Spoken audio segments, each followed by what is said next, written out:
Switzerland, the land of snow,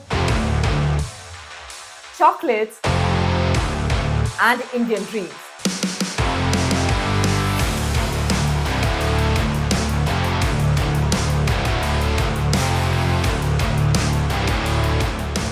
For decades, it's been our cinematic fantasy. Thanks to Dilwale Dulhaniya Le Jayenge, it became almost sacred for Indian travelers.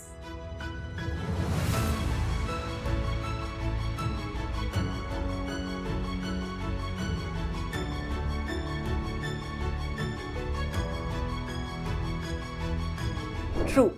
In fact, every honeymoon, every dream trip, somehow Switzerland makes it to the list. But today, it's not about DDLJ or romance. It's about a notice that's gone viral for all the wrong reasons. Right. A medical doctor recently shared a photo of a hotel notice in Switzerland that began with "Dear Indian tourists." And that line alone, just those 3 words, started a global debate. Let's start with what the hotel actually said. The notice requested guests, specifically Indian tourists, not to pack buffet food into their bags or purses.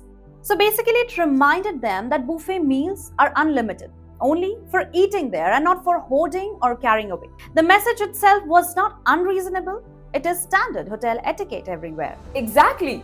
No hotel wants guests to take food away from the buffet. That's a fair rule. But what made it offensive was how it was written, singling out Indian guests. And that's what doctor said too. He was not angry about the rule. He said it was the tone and targeting that made him feel humiliated. It could have just said, "Dear guest," right? Exactly. Because when you start a note with "Dear Indian tourist," you're not correcting behavior anymore.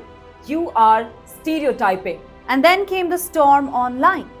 Some people completely supported the hotel, saying if Indians are not taught civic sense at home, they will learn it abroad. But others fired back saying that's discrimination.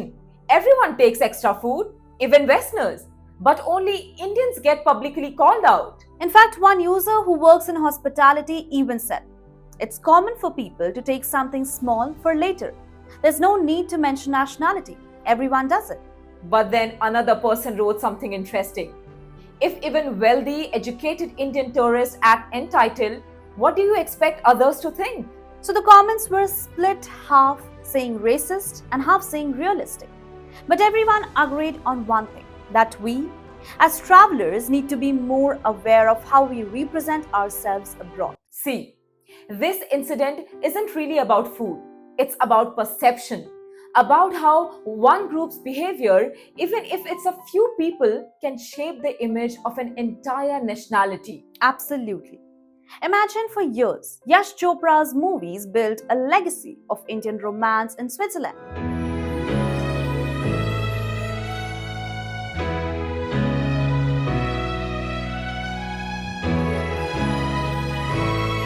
People associated Indians with love, beauty, and music.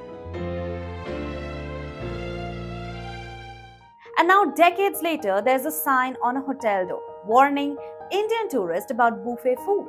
Legacy created, legacy questioned. That's what it feels like. And the truth is that stereotypes don't appear out of thin air. They are formed when behavior is repeated often enough that it becomes a pattern in people's mind. Exactly. Not every Indian tourist behaves badly. Far from it. But if even a small percentage does, that's what people remember. So, what is the takeaway here? Simple. When we travel abroad, we represent 1.4 billion people. Every gesture, every word, every small act leaves an impression. Yes. It's not just about how we feel, it's about how we make others feel. Being respectful, polite, and culturally aware is not just etiquette, it is national representation. India today stands as the world's 4th largest economy. Yet, small lapses in behavior and etiquette can undermine the global respect and credibility our nation has earned.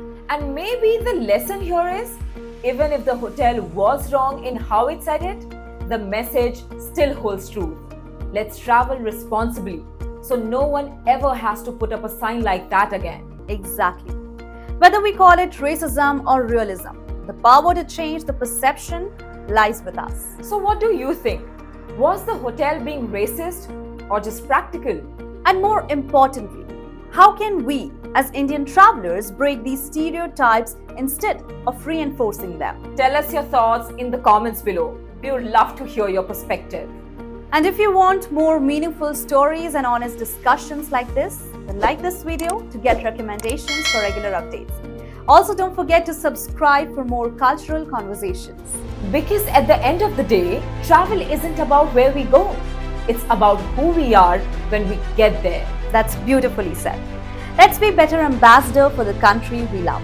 See you in the next one. Thanks for staying tuned to Immigration Talk Show. See you next time.